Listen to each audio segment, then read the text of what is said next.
What's up, humans? Welcome back to another fantastic episode of Shots from the Winchester podcast, brought to you by Greencastle Consulting, your nation's premier implementation consulting firm. I'm your host, Al Green, and today's extra special episode, we have our host, Del Roll, who's with us today, and we're going to be talking to our special guest, Adam Sikes, who went from Marine Infantry to CIA to professional writer and author of the book Landslide, and soon will be released a new book, right? Yeah, Underhanded. That should be coming out in April of 2024. So let's release this to Del. Del, tell us a little bit about Adam. Right. I know you guys have a connection here. Okay. Thank you, Al. Yeah. This is a treat. This is really a treat. A couple months back, a mutual friend of myself and Adam had posted something on her social media that she was reading this book. And I'm like, let me check that out. And I got a copy, started reading it, and I was just blown away. So I'm going to make sure this is like in the screen so you can see it all. So Adam is, as Al mentioned, Adam is a former Marine Infantry officer, and then he slipped across the fence and went to work for the agency as a paramilitary operations officer. Adam and I never served together, but as it turns out, we do know a couple of the same folks, had a couple of the same friends. And then after a time, he left the agency to pursue other passions and became a writer. And he started off with his first book, which was nonfiction, called Open Skies. And it's about the first female pilot in the Afghan military. And then came Landslide, and then came, he's got a new book coming out later next year, or earlier next year. But here's what I want to just hammer this home. This is so good. Now, why do I say that? There is something really, really special when a former practitioner writes a book. Especially, even it's a work of fiction, but the beauty of it is it's so nuanced and so layered, and it feels so legitimate because it is. And Adam, I'm not going to put words in his mouth, but I think what makes this so good is he took it to as far as he could in terms of making it realistic without doing something that really is going to make things difficult for our brothers and sisters who are still doing the work. It's just rich and authentic, and I just love this. So now that Adam's head is getting gigantic, as it should.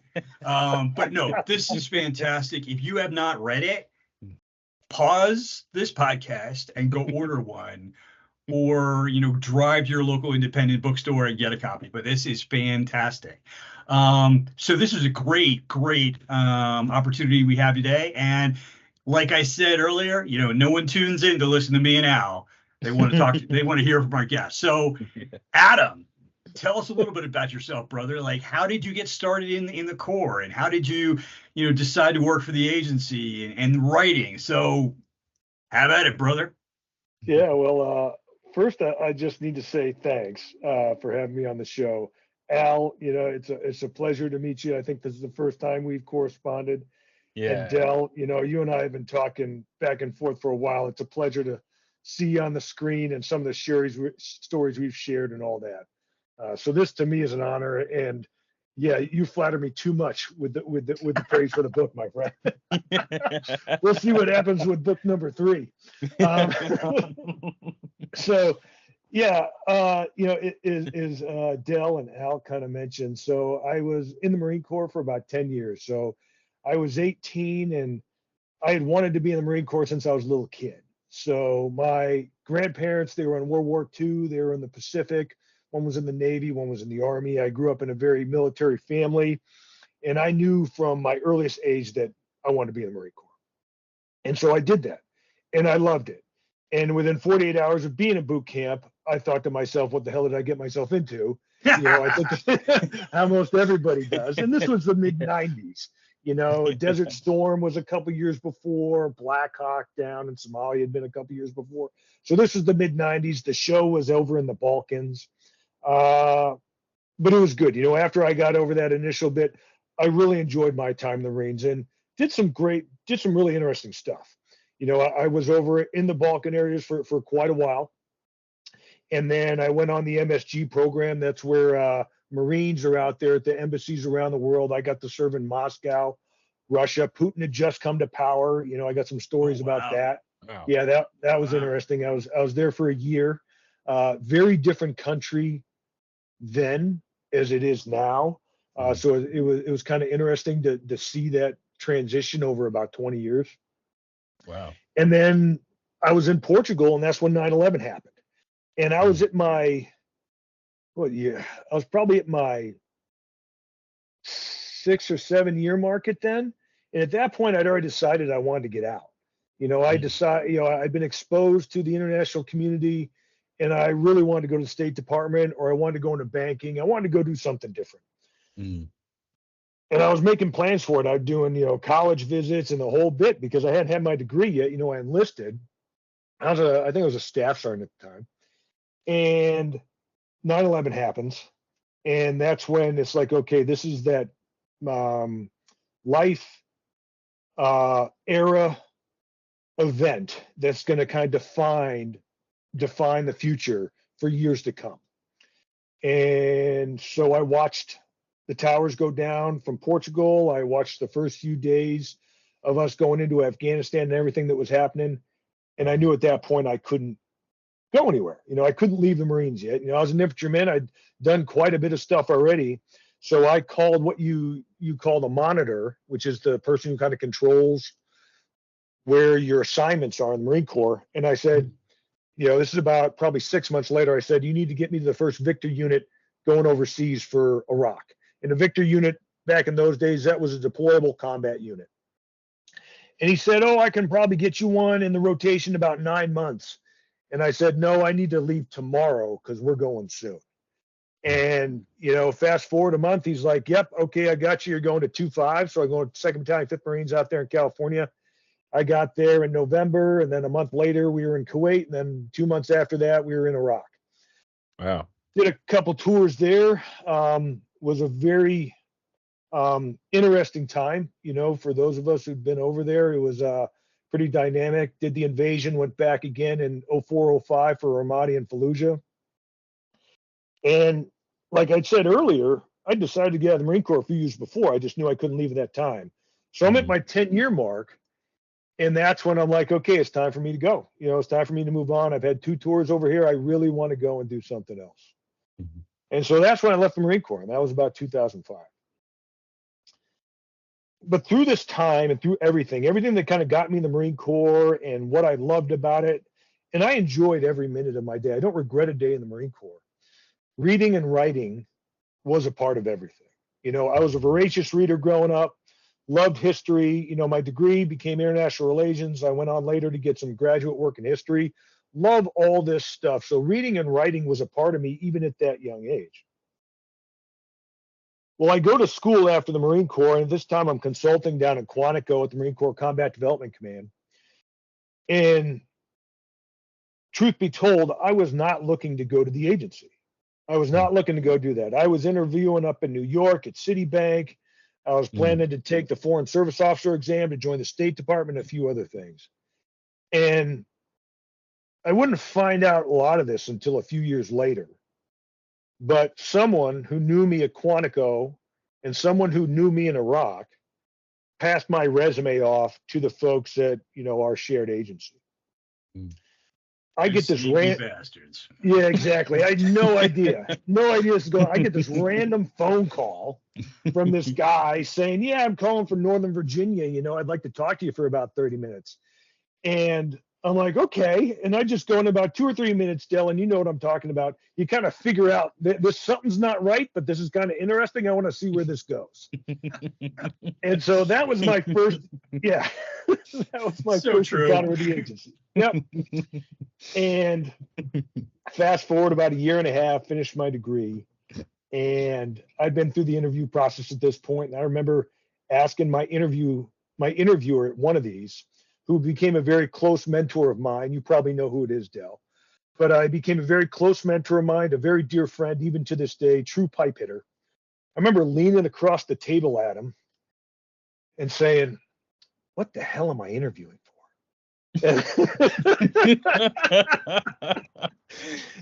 And that's what he told me. He says, "Oh, we're looking at you to be a paramilitary operations officer." I said, "Oh, well, that's cool." And I said, "What does that really mean, though?" I'm like, "I've seen the movies, I've read the books. What does that really mean?" And that's when he explained it to me. He said, "You're going to be doing paramilitary operations overseas, conducting covert action. We're going to train you as a case officer, and we're going to send you in the deepest, darkest places that we can find around the planet." I said, "Well, that wasn't the plan, but let's do it." And I'm doing a little dramatic license there with the story, but I mean that's kind of how I ended up at the agency. And Dale, you and I know some shared friends. Some of us are no longer with us, and it was one amazing experience to walk among these people. The agency writ large is full of patriots and people just dedicated to what they do, their mission, and what they believe in. And although sometimes people love to smear the agency, it's the villain, it's all these bad things, once you get behind the curtain, you realize that the intentions are genuine, the intentions are good, and they're doing a really hard job that isn't easy, that they never get praised for, and that people only know about the screw ups. Yep. And that's kind of tough, and you do it in silence. And there's no notoriety. I mean, I remember coming back from a trip one time, coming back from overseas. I had literally been on target 48 hours prior. I had shaved and cut my hair and showered when that time, but we'd on target in the heart of darkness at one point. And it was pretty rough. And I remember getting off the plane, and it was just getting off the plane at a normal airport, getting in a car to go home, to go look at, hey, we're going to go get some groceries and we're going to have dinner tonight. And that's what it was. No fanfare, and you couldn't talk about it, and that's just how it was. Wow. But again, this thing about writing was always in the background.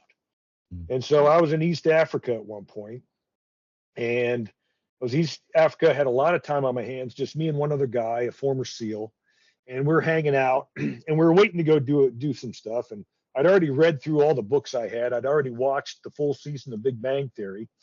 And so that's when I started thinking about, hey, I've always wanted to write a book, and I toyed with it in my younger days. And I just started writing a scene. And that was in 2012. And then 11 years later, here we are. Wow. That's amazing.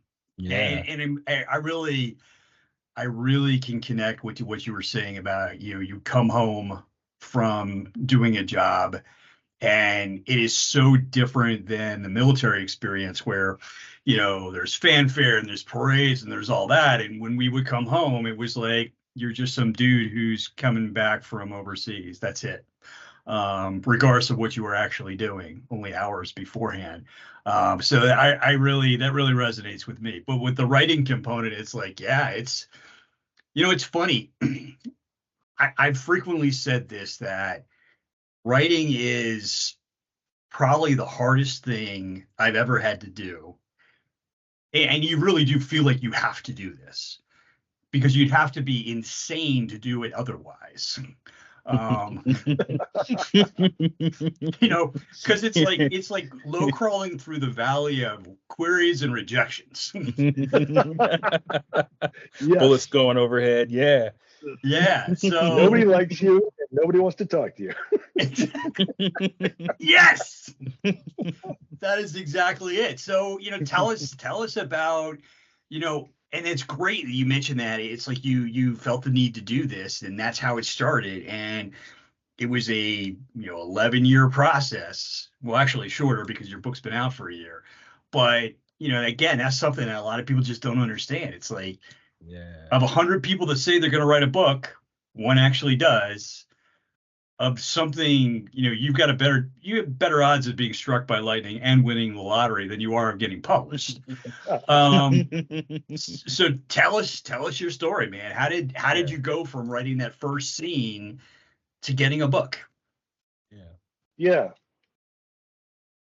So I am an eclectic reader, very diverse. I read just about everything. In addition to spy thrillers and nonfiction history. I love historical fiction. I probably read as much historical fiction as I do, contemporary stuff. And I wasn't new in the agency, but I hadn't been around that much yet. And I was very concerned about, well, what can I write about that involves spy stuff? Because I like spy stuff. I like those types of international mysteries and thrillers. What can I write about that isn't going to get me hung up in a review process where everything's getting redlined? So the first book I wrote was a historical fiction set around World War One. And I had some modern components with it, but I did my best to really stay clear of anything that could be construed as contemporary intelligence, covert action related work.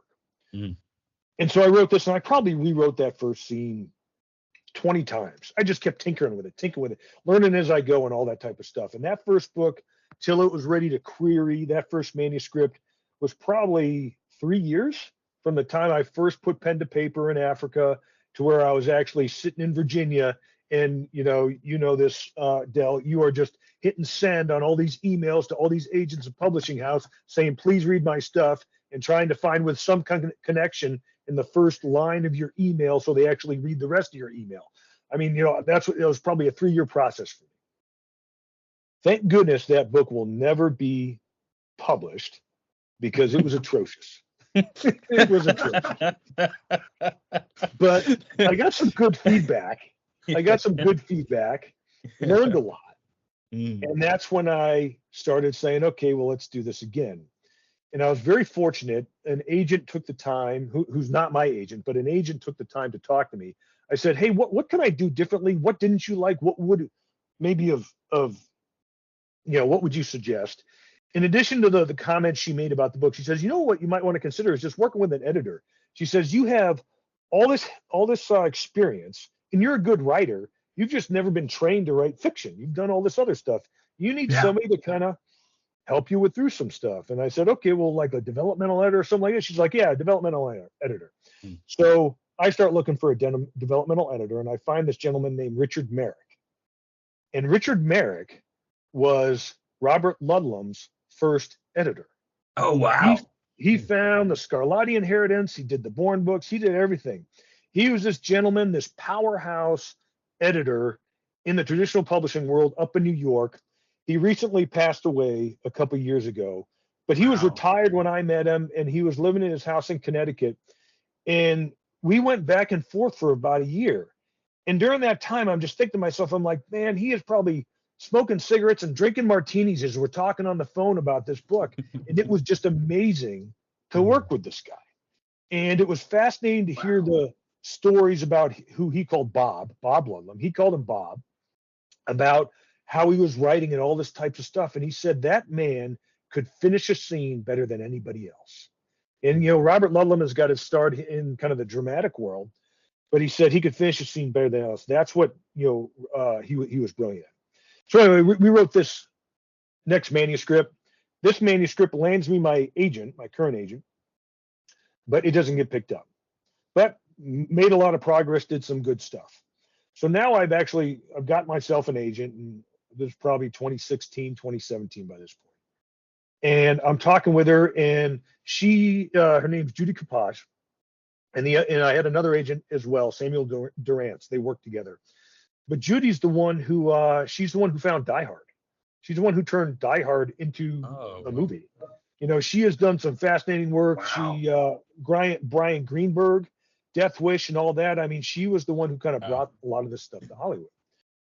And she was trained in story development. So we're talking about the next, because she really liked that manuscript, but we're talking about what we can do next.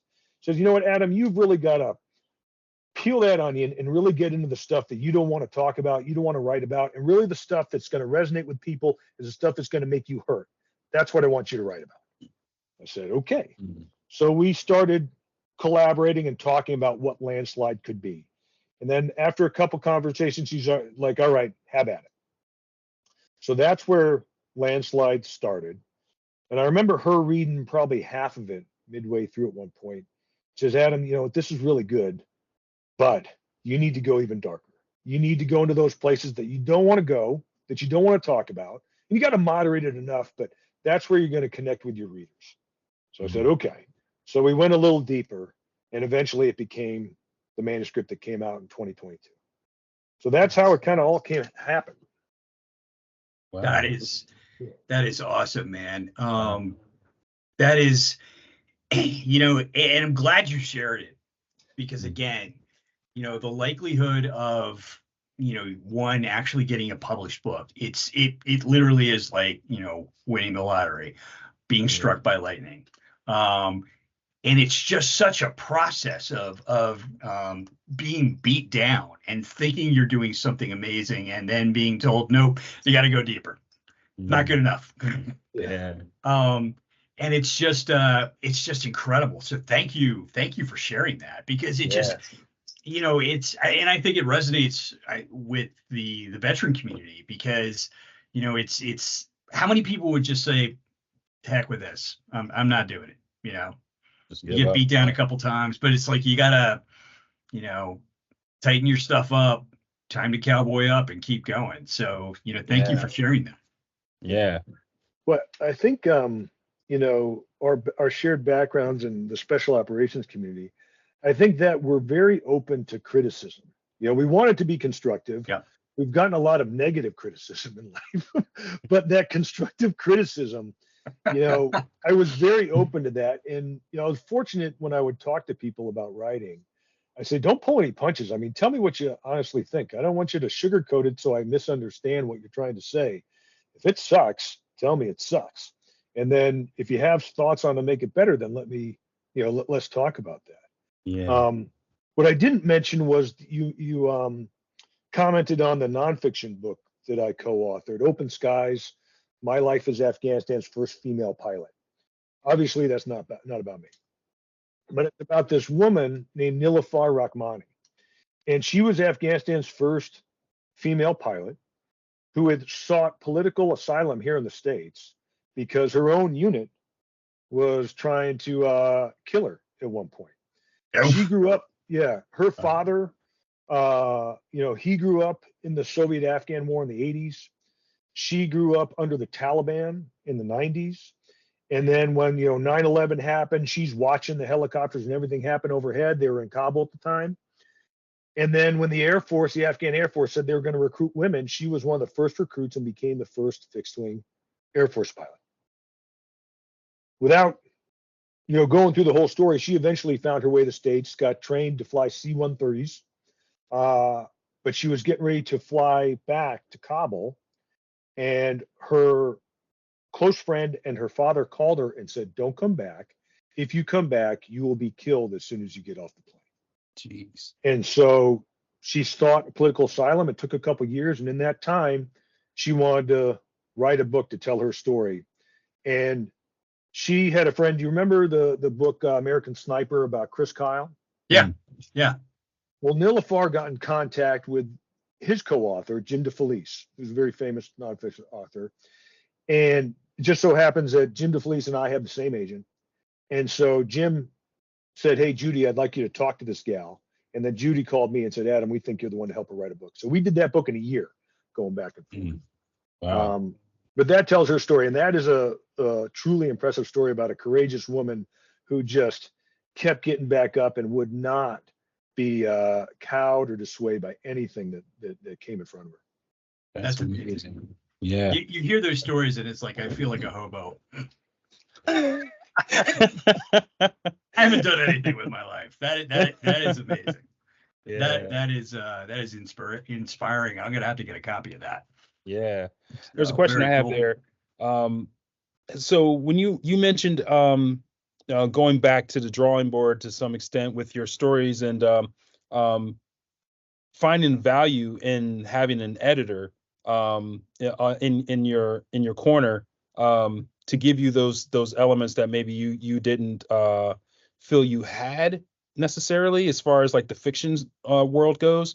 How did you find the depths to get into that darker space that she had mentioned to ask you to get into? And I could almost tell you where that's coming from, but how do you do that for other writers, other people, who are looking to do that, looking to put a little bit more of that into their book to get that deal? Absolutely. And this is something I do like to talk about Mm. because, you know, the veteran community right now is massive. I mean, we were at war for 20 years, and not just folks who wore the uniform.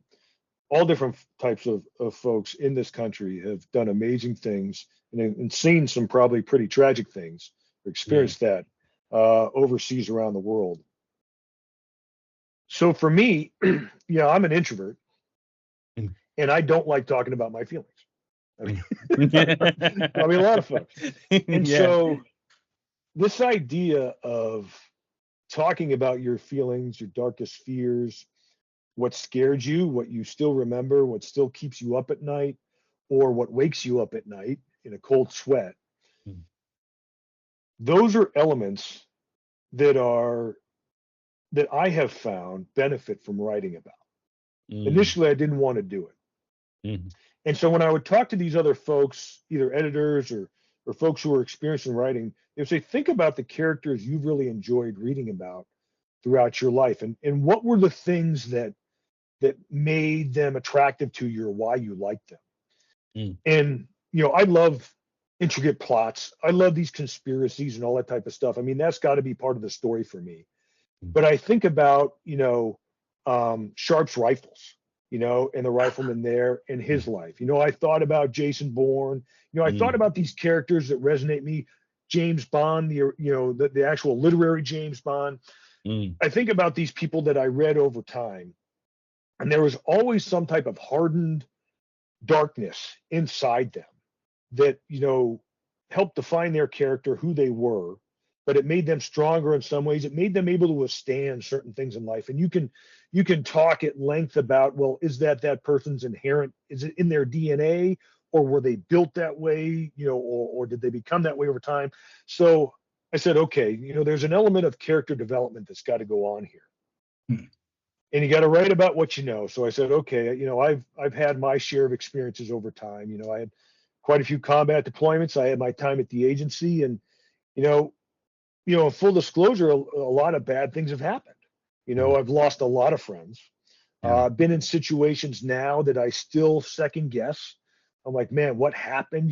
Could we have done something differently?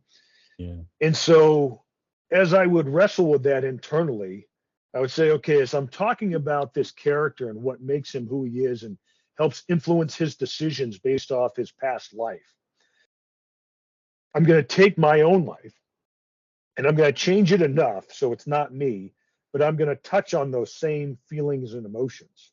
Mm. And for me as a writer, and maybe this has happened to other folks, maybe to you, Del, maybe you, Al, but when I get really into a scene, the rest of the entire world is blocked out. Yeah. I am, and Mhm. I'm a handwriter. I handwrite first. I have Yeah. these notebooks, where all my, I write all my scenes out like this, Oh, wow. Oh, wow, that's and then awesome. I put them into the computer. And so when I'm doing that, scratching out that initial scene, nothing else around me, I can't see or even attune to anything else around me because I'm so in tune to what I'm writing Mm. in that book, and I'm in the moment and I'm living it. And I'll admit that when I'm done writing a scene or take a break or have a glass of water or stand up to stretch my back out, Mm. my heart's going.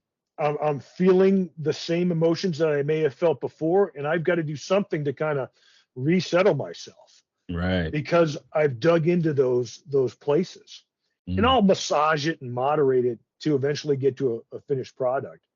But that's where the writing kind of happens for me. That's where I'm digging into it. Mm. And the other thing I do, just real briefly, is I'm a runner. Mm. And for whatever reason, I think well when I'm moving. So Yeah. if I'm stuck on a scene or if I know I have a challenging scene I want to figure out, I go for a run. Mm. And I'm plotting it out as I'm running. I have my phone with me so I can take notes. If I have something really good, I know I don't want to forget. I'll put that in there. But I'll go for 5, 6, 7 miles, Mm. trying to and it gets intense because again, I'm thinking through these things and how this would play out. And then as soon as I get back, I got to take my notes down and before I take the shower so I don't forget everything. Wow. That's very refreshing because that's kind of my process too. I have I call thought walks, and I'll go for a walk, and I'll just sit there and I'll spin through some. Sometimes I'll listen to like an instrumental, something that doesn't have any lyrics to it, so it doesn't interfere with my thoughts, and just yeah, that's so refreshing to hear you say that. Yeah. No, that's great. And you know what I'm really loving about this conversation is, Adam hit on, a very salient point that we were at war for 20 years. Yeah.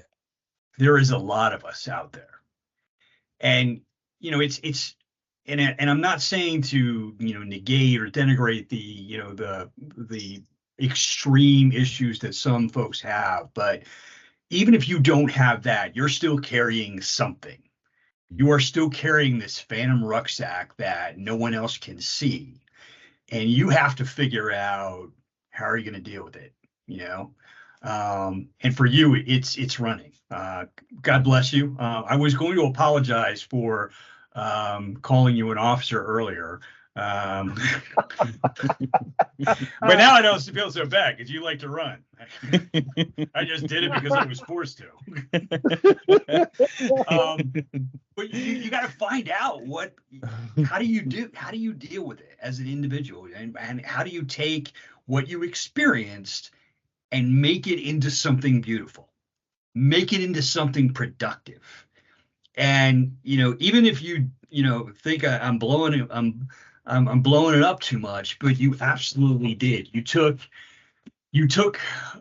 all the horrible things that you've seen over the last 20 years and you made it into something beautiful. And that is inspiring to so many people, but particularly the folks who tune in and check out this podcast. So thank you, brother. I really, really appreciate that. Yeah. No, thank you for saying that. And I sincerely appreciate, your thoughts and the things you've said about it. I mean, genuinely. I think, because I'll admit, when I got out of the Marines in 2005, the invasion was an experience for sure. We had some pretty intense slug matches during that time. But my second tour in Ramadi, and that was 04 and 05. It was a meat grinder. Yeah. Very much so. Mm. And I remember the main drag in Ramadi was this thing called Route Michigan. And we would have to, the battalion, we would have to sweep this thing twice a day for logistical runs. They were going around the country through the town to clear it of IEDs. And there was a good couple months where there was an 80% chance that you were going to get in a tick or get hit when you're going down that road. It was almost expected. Wow.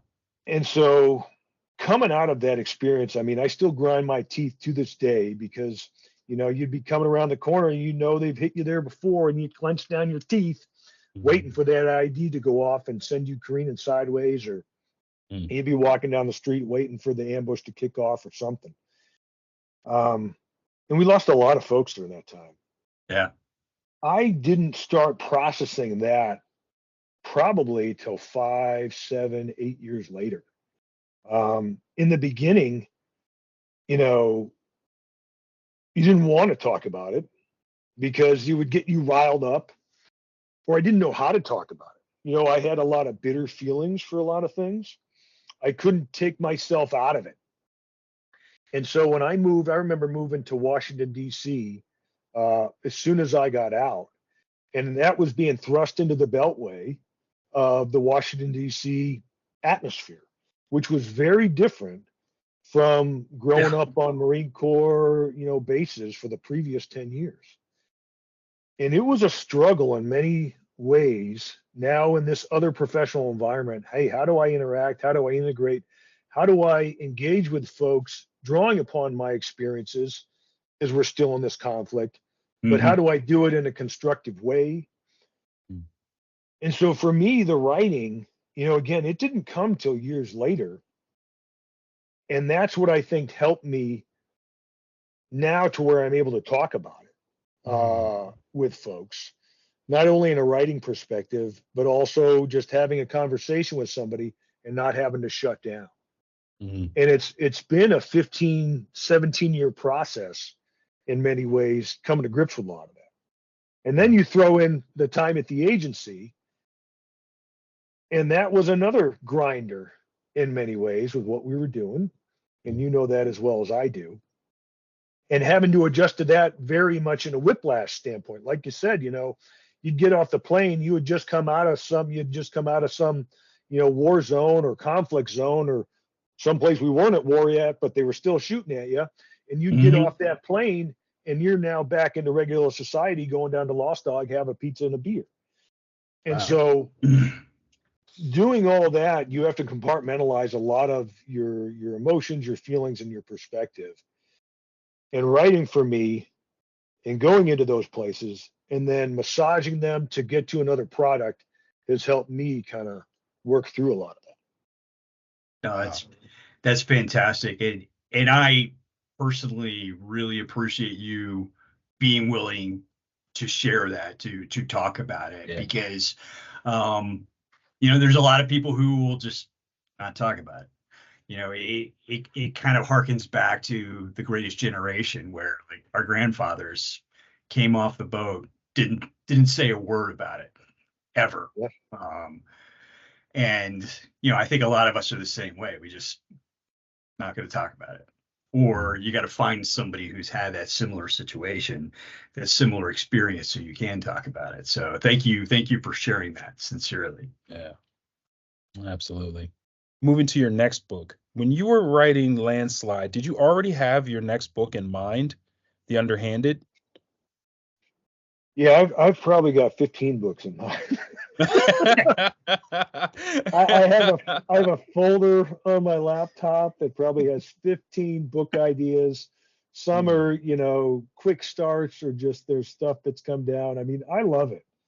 I really, really enjoy writing. It is my happy space. I love doing it. I get up really early. I'm up about 5 a.m. out here on the West Coast. Wow. I got my French press of coffee, and I'm in my office where I can watch the sun come up, but I keep it dark. I have an old banker's lamp, and that's where I'm writing in the morning. And that, when I get a good writing session in, that sets me up for just a good day for the rest of things going on. Yeah. And so I've always got ideas percolating, because one, it's like, okay, well, I can't do that in this book, but I want to do that in the next sequel, the third edition. Or it's like, hey, this is a great idea here. It'd look like this over here. And then I have like the historical fiction stuff that I've thought about. And so it's, the greatest resource that you can never replenish is time. And so, I'm just waiting for the day when I have enough time to do all the writing I want to do, and just keep going. So yeah, it's always in the back of my mind. I do sometimes really have to focus, particularly with the editing process. So, for some people, they're cranking out books in a couple months. That is not me. I've got 2 little kids. I cannot crank out books in a couple months. But, I've got, so it takes me about a year or so, I think, to kind of push through a book. Well, that's a year's time. A lot happens over a year. Yeah. And depending on your mood of the day, the voice of your characters are going to change. They're going to adjust. Yeah. And so when it's editing time, I stop reading other books. I stop thinking about other books I want to write. And I go into almost like a cram session for about 72, 96 hours to edit that book. So there's a consistent voice, a consistent style throughout the manuscript. That was a kind of a tangent, but yeah. That's great. I love to hear that process. Like Del said, I'm about the process. I love to hear how other writers are creating their content and the methods, because I feel like some people, especially when you get lost, like, like Del, you said, one out of 100 is going to actually write the book. Maybe like it's this kind of content that they don't hear from authors who are successful. They've got books out, and then they hear something that's similar to what they're going through or have experienced, and they get some nugget from it that gives them that edge that makes them actually finish the book. And this is great coming from you and hearing all the ideas you have, all the notebooks you have. I'm also a writer with notebooks. I like to like work things out in a notebook first and then come over to the digital. I just, I'm old school like that. I didn't come up with an iPad. Like a lot of these other kids. But yeah, it's great to hear that process. And I chuckled when you mentioned having little kids, because back during the pandemic, I would still get up absurdly early, because it's just your way, right? So I get up at like 4 a.m. I make coffee, feed the animals, go down, start writing, right? And next thing you know, somebody's like knocking on the door, and it's like noon, and I've gotten like so much writing done. And the kids are like, "Are you gonna feed us?" It's like you black out, right? Yeah, you're like laser focused on writing, and then like your kids are like, "Are you gonna feed us?" It's like, you could learn how to prepare food for yourself, but that's one of my great failings as a parent. Oh, that's good stuff. Well, Dell, I know you probably experienced this in the halls, given the same people we used to roll with. But in the agency, especially that paramilitary community, I found that it was very welcoming and it was very uplifting. Like the people you served with, the people you sat next to, either at headquarters or the people you were downrange with, they were always there to back you up, build you up somehow. And they believed that if you won, they won. If they won, you won. Everybody's boat rises. It was just that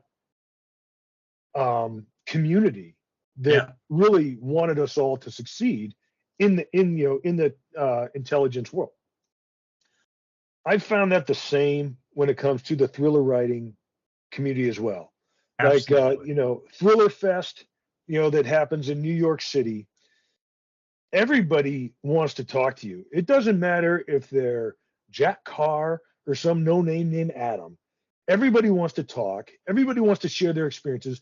Everybody wants to help you out, because they do. They believe that, like, look, you're writing great stuff. I want you to succeed, because if you succeed, I succeed. Because the thriller audience, thriller readers, they want to devour books. There's just not enough out there. And so they want to devour them. So there's this community of thriller and mystery writers where everybody wants to help you out, give you advice as much as you're willing to take, or as much as people have time for. And it's a very collaborative and supportive community. I have met, like yourself, Del, and Al, meeting you today. It's just so warm and welcoming that I have really appreciated that support network every day when I'm writing. No, absolutely. And it's amazing, because you would think that would not be the case, because we've all spent time in organizations where, and I'm not saying the agency was like this, or the military writ large, but we've all been in places where it's kind of like, well, what have you done to earn your place here today? Exactly. But the point is, you get a guy like Jack Carr, or Don Bentley, who, the fact that they'll like, sit down and have a beer with you and talk to you is amazing. And you're spot on, because there's guys like, David McCluskey and Jack Stewart and Connor Sullivan and Taylor Moore, who are all just like, hey, brother, come on along. I want to introduce you to this guy. And it's fantastic. And speaking of which, you mentioned that you were very broad in your reading, and that you're into a lot of different genres. And I would be remiss if I didn't mention that on your profile, it says that you have a forthcoming science fiction and fantasy novels, as well as forthcoming. Science fiction and fantasy that's kind of where that's my beat. So I was kind of curious what that's about. So on the side, I help other writers do some developmental editing and stuff like that. And I'm working with a very good friend right now, and he's writing this fantasy novel. And like me, he had a completely different career. He's a judge. He still is a judge. Oh, wow. And he's just a brilliant individual. And so I'm not going to talk about it because I don't want to ever steal this guy's thunder. But, he's writing a fantasy novel right now. So we go back and forth. We get lunch probably every other month. and we'll talk through different things. So that's the fantasy component. But the science fiction piece, I want to entertain and tell a good story, and you let people escape. I think a lot of people pick up fiction because they want to be entertained, they want to be engaged, they want to feel something. Some of the fascinating books I've read, the ones that really stick with me, also somehow communicated a message. And it doesn't have to be a social message. It's not political. I don't want to go anywhere near that stuff. Yeah. But there's some type of deeper meaning that they're communicating that just makes you think. A good friend of mine, Elliot Ackerman, he's a bestseller out there, National Book Award finalist. He wrote this book, and I've read a number of his things, and he writes very different across the spectrum. He writes military thrillers. 2034 was this story he wrote with Admiral Stavridis. It's about a potential future war with the PRC, People's Republic of China. But he's also written stuff about Afghanistan. He's written other literature. Well, he wrote this book called Helicon, which is kind of this alternate reality, but about 20 years ago, dealing with dealing with various issues that we've faced in society. And he's a great writer, but I was fascinated by the book because every page made me think. I was just like, wow, this is great. So I've thought about that in my own writing. I love a thriller. I love a good page turner. I love putting it down and feeling my heart rate just go like this. But I've also wanted to tell a story, again, about sometimes we have this blind devotion and blind adherence to people that we see in public life, whether they're sports figures or they're the generals or there's the politicians and musicians, stuff like that.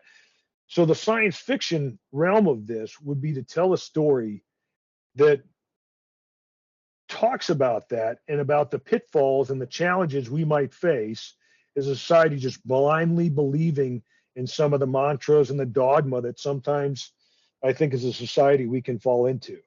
Yeah, so that's the science fiction one that is in that folder waiting to be written. Nice. Awesome. Looking forward, man. Looking forward. What can you tell us? This is just a great opportunity to tell us about The Underhanded. Thanks for asking. So the Underhanded is coming out in April, and where Landslide, I would say, was a really boiled down, gritty spy thriller. Mm-hmm.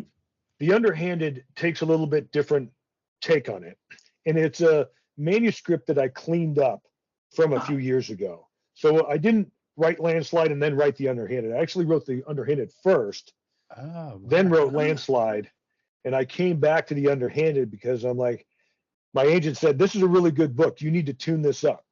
So I said, okay. So The Underhanded, again, draws on my experiences in the military and in the intelligence community, but it's not, the protagonist is not, a hardcore spy or anything like that. He's a professor. He's a history professor. He's had some experiences in life, but he's trying to get away from stuff. And he's in the south of France, and he gets this phone call from an MI6 officer. And this information that she passes about his family demands a meeting. And so they meet, and that's when a bomb goes off. And they both survive, but they realize they're both being hunted. And what the narrative takes you through is the extremism, neo-fascism, that is somewhere involved across Europe, even right now. You can look at, the news and things like that, and there are these groups, these extreme nationalists that are trying to undermine Western society and other currents. That's what that story's about, and how they peel through this. And I love history, and I love a conspiracy. So I based it on either real world events or real things that I experienced in the world, but then I wanted to add this conspiratorial component that would make it an intriguing narrative that you could kind of wonder what's going to happen as you go through it. So that comes out April 2nd. That is very cool. Yeah, just last year, the German authorities arrested a group that was planning a coup of the German government to reinstate the Reich. I mean, there was 20 or 30 conspirators in various elements of government and the military, and they took down this group that was plotting to overthrow the German government. So I mean, these things are real. Oh yeah, That's horrifying as that wild. might be. Well, brother, hey, thank you for coming on. It's a humbling pleasure to have you and chat with you for a while. We're going to wrap this up with one question that we typically ask all of our writers that come and write in the espionage space. Who's your favorite Bond? I'm not saying there's a right answer. There's some answers that might be more right than others. Nor is there any wrong answers. So I grew up watching Sean Connery as Bond, and he was amazing. That's what I grew up watching. When I read the books when I was older, though, I realized it was a very different character.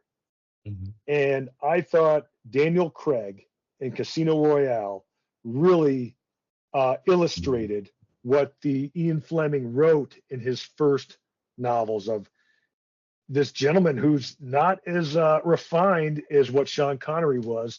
And there was a little bit of a brawlerness to him. And he was just, he was tough, and he would take it and get back up and do it again. And so I thought Daniel Craig really did a great job. Yeah. Awesome. Perfect answer, by the way. 10 points for you. Awesome. Hey, well, thank you. Thank you, brother. It is a pleasure to finally, speak to you face to face, albeit virtually. And are you headed to Thriller Fest this year? I am. I'll be there. Fantastic. I will definitely see you then, brother. You're gonna have to have a drink. Absolutely. All right, for Al and myself, thank you for another episode of Shots from the Winchester podcast, brought to you by Greencastle Associates Consulting. Have an excellent day, and we'll see you next time. Thanks for tuning in. If you found this content to be useful and entertaining, do us a favor and hit the like button. And while you're at it, hit that subscribe button. You can stay up to date with new episodes that we post every week. See you in the next episode.